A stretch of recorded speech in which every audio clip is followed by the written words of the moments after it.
नमस्कार प्यारे मित्रों, मैं रत्ना सिंह क्रैक हिंदी एग्जाम में आपका स्वागत करती हूँ।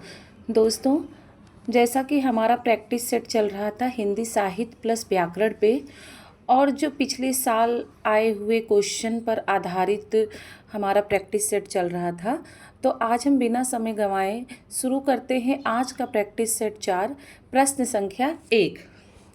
तो प्रश्न संख्या आज 1 देखते हैं। अगर आपको वीडियो पसंद आए तो प्लीज़ चैनल को लाइक शेयर सब्सक्राइब जरूर कर दीजिएगा। तो प्रश्न संख्या 1 देखते हैं। उच्चारण के समय जीभ की स्थिति के अनुसार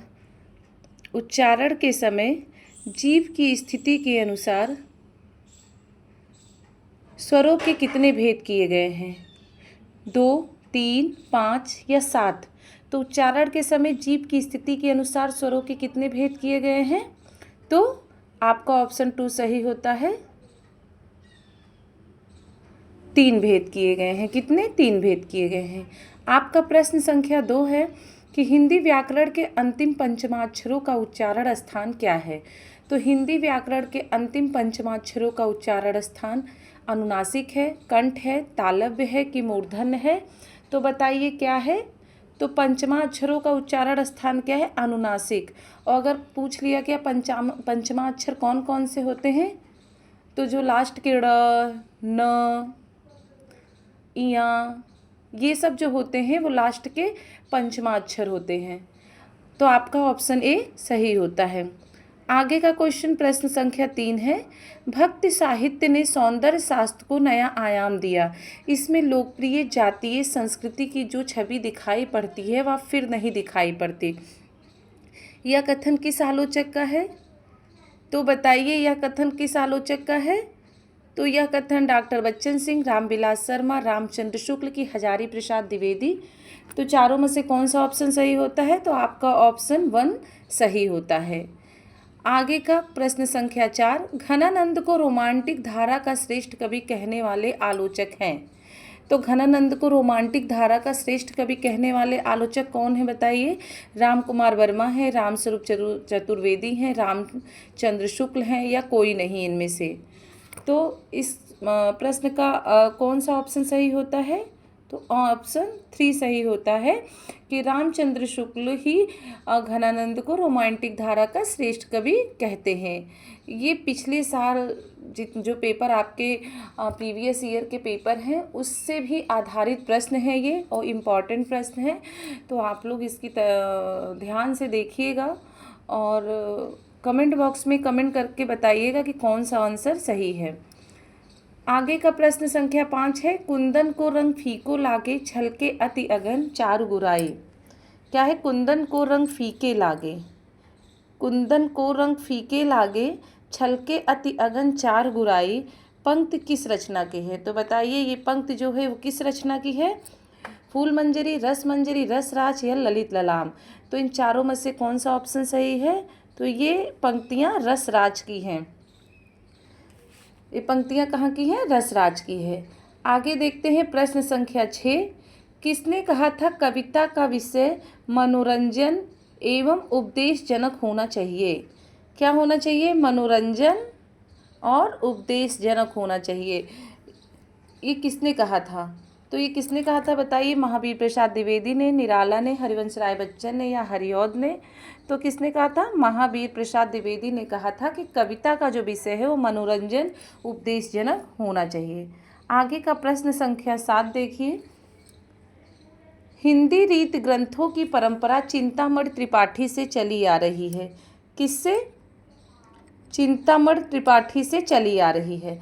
अतः रीत काल का आरंभ उन्हीं से मानना चाहिए। यह कथन किसका है? हजारी प्रसाद द्विवेदी, मिश्र बंधु, रामचंद्र शुक्ल या राम कुमार वर्मा? तो इन चारों में से कौन सा ऑप्शन सही है? तो इन चारों में से ऑप्शन 3 सही है। रामचंद्र शुक्ल का कथन है कि हिंदी रीत ग्रंथों की परंपरा चिंतामणि त्रिपाठी से चली आ रही है, अतः रीत काल का आरंभ उन्हीं से मानना चाहिए। आगे का प्रश्न संख्या 8 है कि भाषा बोल न जानी जिनके कुल के दास, यह कथन किस कवि का है? तो यह कथन बताइए किस कवि का है? तुलसीदास, जायसी, विद्यापति या केशवदास? तो यह कथन किसका है? आपका ऑप्शन 4 सही होता है, केशवदास का। केशवदास जी क्या कहते हैं कि भाषा बोल न जानिए जिनके कुल के दास। तो क्लियर हुआ, ऑप्शन 4 सही होता है। अब प्रश्न संख्या 9 है कि गोल्ड स्मिथ, जो ये गोल्ड स्मिथ है की कृति ट्रैवलर का अनुवाद किसने किया? तो गोल्ड स्मिथ की कृति ट्रैवलर का अनुवाद किसने किया? तो किसने किया? श्रीधर पाठक ने, लाला सीताराम ने, कि राम नरेश त्रिपाठी ने, कि जगनिक ने। तो इन चारों में से कौन सा ऑप्शन सही होता है? तो इन चारों में से आपका ऑप्शन 1 सही होता है कि श्रीधर पाठक ने गोल्ड स्मिथ की कृति ट्रैवलर का अनुवाद किया है। आगे क्वेश्चन है प्रश्न संख्या 10, इंपॉर्टेंट क्वेश्चन है, पेपर में कई बार पूछे गए हैं कि जो चिरगांव है, चिरगांव किस कवि का जन्म स्थान है? माखनलाल चतुर्वेदी, मैथिली शरण गुप्त, सुभद्रा कुमारी चौहान या सुमित्रा नंदन पंत।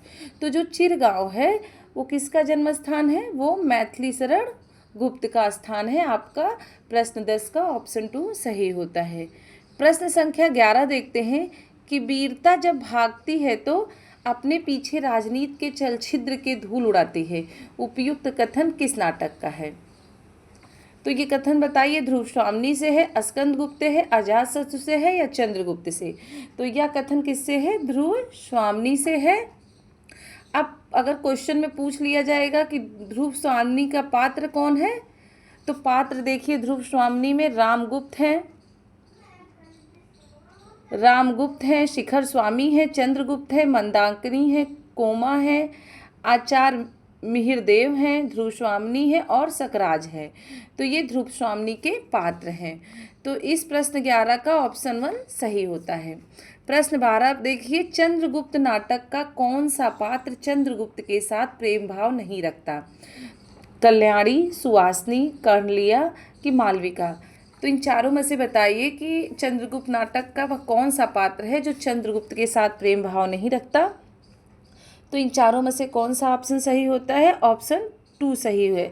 सुहासिनी जो है चंद्रगुप्त नाटक का पात्र नहीं है, जबकि आपका कल्याणी, कर्णलिया और मालविका चंद्रगुप्त की पात्र हैं, प्रेम भाव रखती हैं। पात्र कौन कौन से देखिए इसमें देख लेते हैं। अलका है, कल्याणी है, मंदाकिनी है, राक्षस है, सकटार है और कार्नलिया है। और कार्नलिया जो है, ये जो कार्नलिया है ये कौन है? ये चंद्रगुप्त नाटक की नायिका हैं। कार्नलिया कौन है? नायिका है। और चंद्रगुप्त कौन है? नायक है। तो क्लियर हुआ कि अलका, कल्याणी, मंदाकिनी, राक्षस, सकटार, कार्नलिया चंद्रगुप्त नाटक के पात्र हैं और जो कर्नेलिया है वो नायिका है और चंद्रगुप्त नायक हैं। क्लियर हुआ। तो अब प्रश्न संख्या 13 देखते हैं कि सोम बुआ किस कहानी की मुख्य पात्र हैं? जो सोम बुआ है वो पूछा जाता है, इम्पॉर्टेंट है, कई बार पूछ लिया गया है कि सोम बुआ किस कहानी का मुख्य पात्र है? सरड़दाता, मैकू, अकेली या पंचलाइट? तो सोम बुआ किस कहानी के मुख्य पात्र हैं? तो सोम बुआ अकेली कहानी के मुख्य पात्र हैं। और अकेली कहानी किसने लिखा है? मन्नू भंडारी ने लिखा है। क्लियर हुआ। तो प्रश्न 13 का ऑप्शन 3 सही होता है। अब है कोसी का घटवार। कोसी का घटवार कहानी के लेखक कौन हैं? फणीश्वर नाथ रेणु, दूधनाथ सिंह, शेखर जोशी या उपयुक्त में से कोई नहीं? तो कोसी का घटवार जो कहानी है उसके लेखक कौन है? तो उसके लेखक शेखर जोशी हैं। कौन है? शेखर जोशी है। तो प्रश्न संख्या 14 का ऑप्शन 3 सही होता है।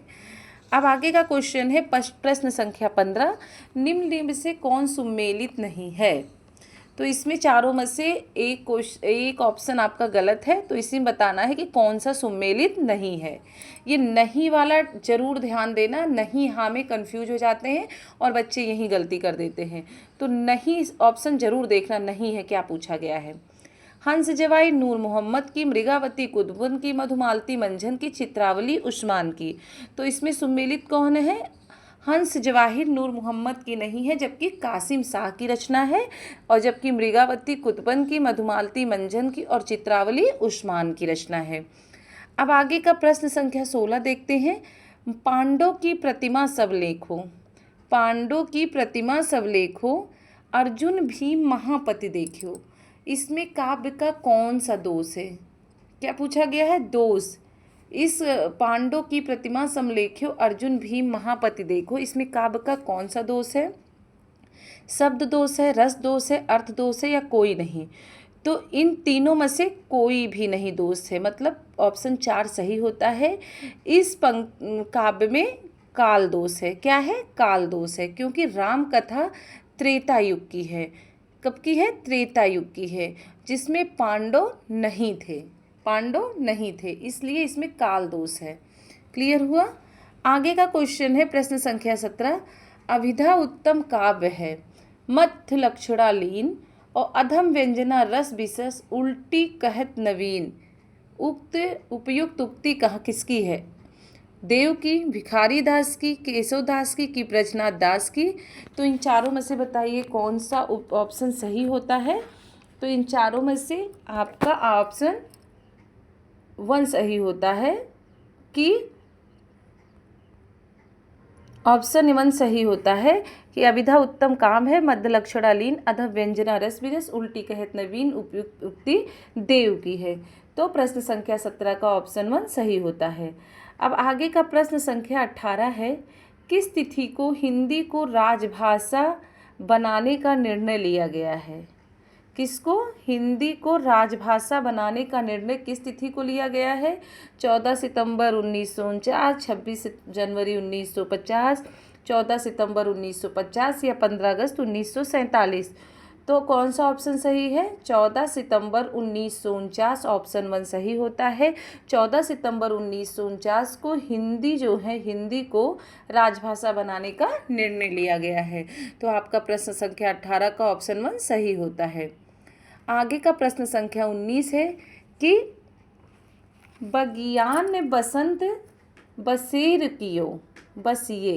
क्या है? बगियान बसंत बसेर कियो बसिए, तेहि त्याग तपाई ना, और दिन काम कुतूहल के जो बने, तिन बीच वियोग बुलाई ना। पंक्तियों के रचनाकार कौन है? श्रीधर पाठक हैं, बद्री नारायण चौधरी हैं, कृष्णचंद्र हैं, गया प्रकाश सलेही हैं। तो प्रश्न संख्या जो 19 है वो उसका कौन सा ऑप्शन 2 सही होता है कि बद्री नारायण चौधरी प्रेमघन जी इस पंक्तियों के लेखक हैं। अब आगे का क्वेश्चन देखते हैं प्रश्न संख्या 20। कालिदास ने अभिज्ञान शाकुंतलम में कितने प्रकार के छंदों का प्रयोग किया है? कालिदास ने अभिज्ञान शाकुंतलम में कितने प्रकार के छंदों का प्रयोग किया है? 24, 20, 18 या 15? तो इस प्रश्न का आपका ऑप्शन 1 सही होता है कि कालिदास ने अभिज्ञान शाकुंतलम में 24 छंदों का प्रयोग किया है। आगे का आज का आपका लास्ट और आखिरी क्वेश्चन है कि उत्तर रामचरितम की तृतीय अंक का संबंध किससे है? तो उत्तर रामचरितम के तृतीय अंक का संबंध बताइए किससे है? पंचवटी से, अयोध्या से, सरयू के तट से कि वाल्मीकि के आश्रम से? शायद मैंने ये प्रैक्टिस से 3 या 2 में ये क्वेश्चन शायद दिया है, रिपीट क्वेश्चन हो गया है, लेकिन फिर भी आप बताइए कि तृतीय अंक का संबंध किससे है उत्तर रामचरितम के? तो किससे है? तो आपके ऑप्शन 1 सही होता है, पंचवटी से है। तो ये रहे आज के 21 बहुत इम्पॉर्टेंट क्वेश्चन जो परीक्षाओं की दृष्टि से काफ़ी ज़्यादा महत्वपूर्ण है। अगर आपको ये वीडियो पसंद आता है तो प्लीज़ चैनल को लाइक, शेयर, सब्सक्राइब जरूर करिए। ऐसे ही प्रैक्टिस सेट 5 लेके हम नेक्स्ट वीडियो में फिर हाजिर होंगे। तब तक के लिए नमस्कार, धन्यवाद।